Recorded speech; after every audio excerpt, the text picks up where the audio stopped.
In this video, we will learn how to build a Minecraft mob grinder. Honestly, I haven't built this kind of grinder in a while. Ever since they added sea temples and guardians, I've found that a guardian grinder is quite efficient if you're just going for experience. So nowadays, the only benefit you can get from this grinder that you can't get from any other grinder design is gunpowder. You can't specifically make a creeper grinder because you can't find creeper spawners in dungeons. The grinder in this video is pretty big, and you can see how you could make it bigger and bigger and bigger once you have the concept down of how to arrange the floors together. On single player, grinders like these seem to work wonderfully, but on multiplayer they tend to shut down just because there's too much mob spawning across the whole server. In the description I will have a download for the map. Enjoy watching how to build a Minecraft mob grinder.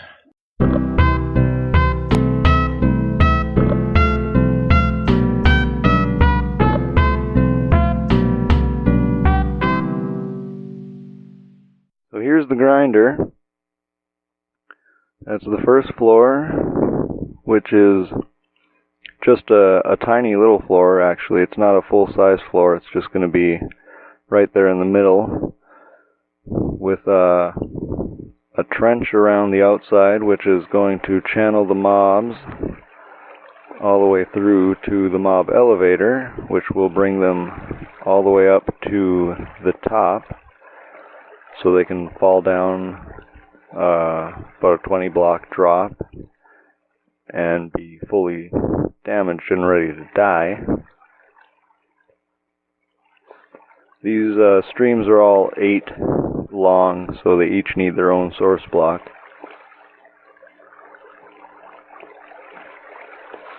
So I don't know who invented this design for a mob grinder, but it works. They automatically swim up to the top and they can breathe in the open air spaces in between. It's just sign followed by water, stepping all the way up.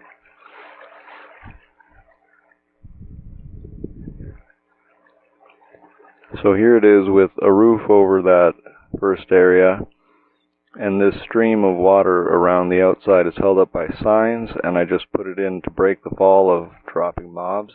I'm not even sure if it's necessary, but I think mobs would probably take damage if they land on the streams in the bottom, since there's only one block of water to land in.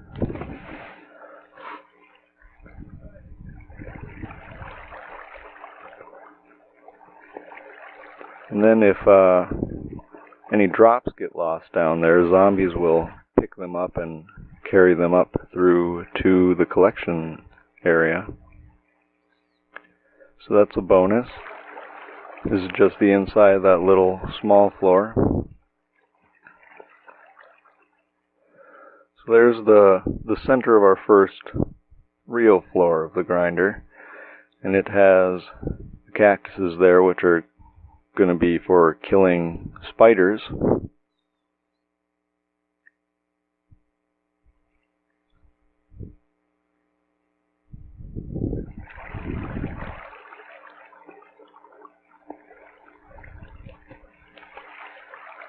So that's the basic principle of how that works.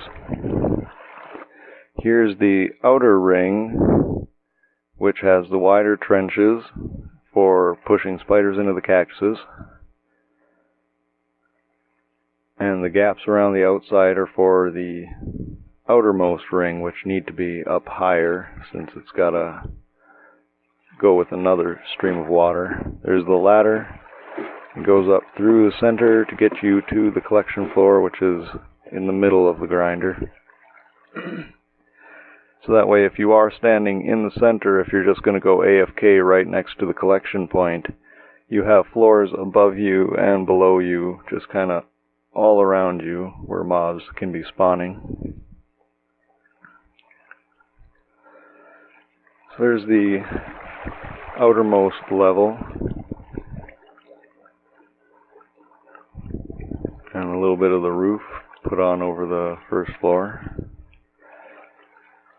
Here's a little bit of a section that's finished up into the next floor, just to show how that looks.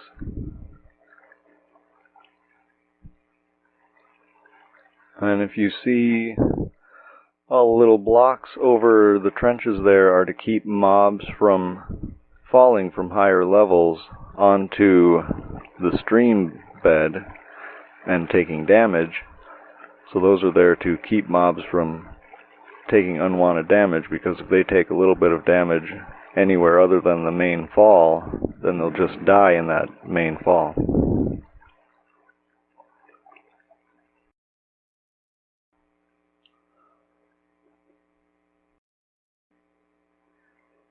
So here's with the roof put on over all of the first floor, with the mossy stone is where stream beds are going to be.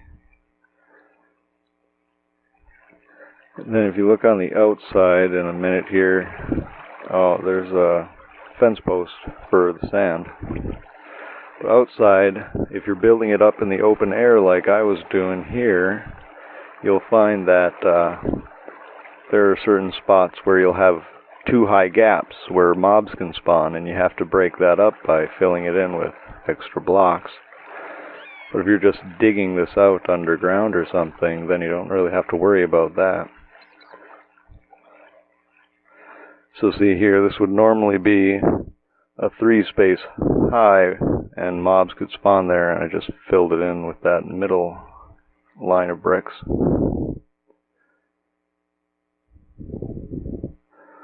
So always be making sure you don't have bad spaces like that. So see here, we've got 3 of the center floor pieces completed, and on top of the third one is where I put the collection site.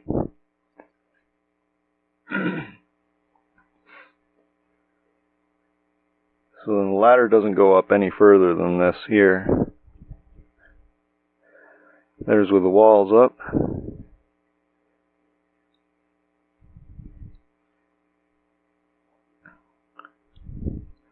And then up above this is going to be a drop, and it's a 21 space drop that I use.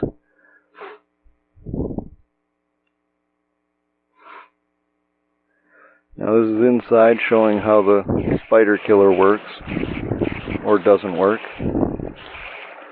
Because, I mean, spiders can climb walls, so they just climb out if they want to, but, you know, it catches some of them.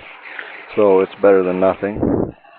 And that string will fall through and get picked up by a zombie. There's a family of creepers coming, pouring out of the grinder.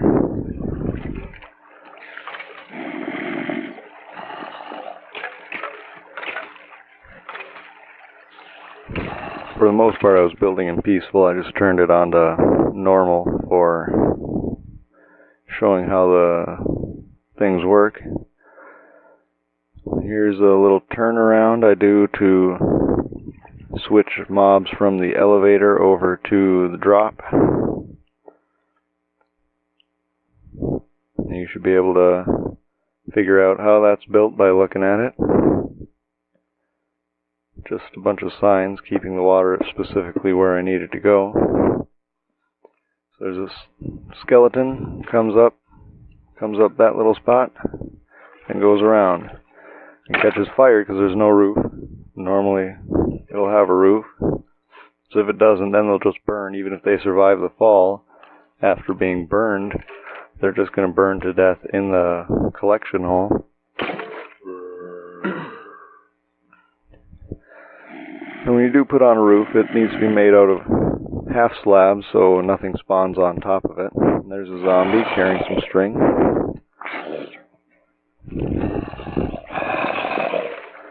And of course I've done construction, and they've come up with drop blocks and stuff that I've lost into the grinder. So these are 8 levels of just the center. And if you want to do just the center, put an outside wall right up around that in the collection hole, you could do that.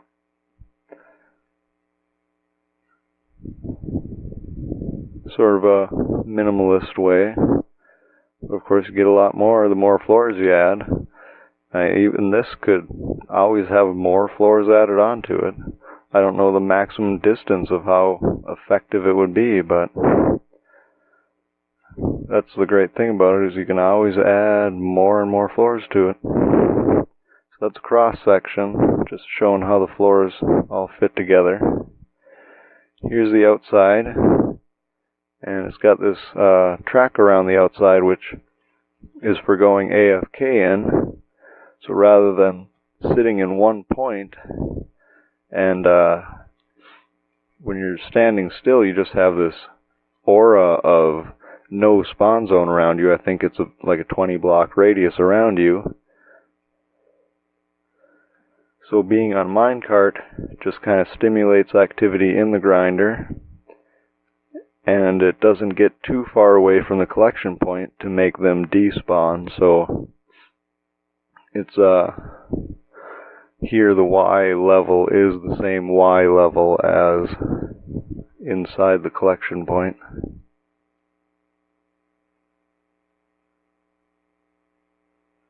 And just loops around like that, so you can just AFK for a long time if you want. And when you're ready to go collect, you just hop out and get back in and turn around. And of course, this is on a sheer cliff, so I would recommend hopping out when you're on these long straight parts, just to make sure it doesn't eject you over the edge.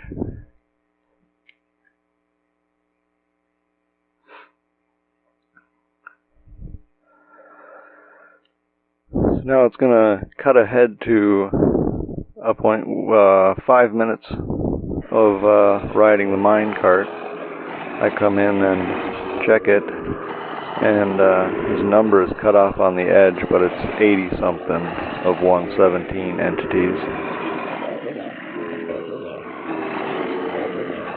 And I have built 5 of these in different styles. A couple of them were before experience was added, so they're just loot collectors. There's space between each floors. There's a little gap, so if you wanted to run redstone lighting in, you can do that. I did that with one of the grinders, and that way you can have an on-off switch to light it up and make mobs stop spawning.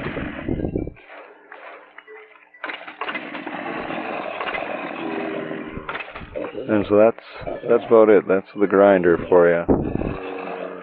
And I'll include the world file down in the description.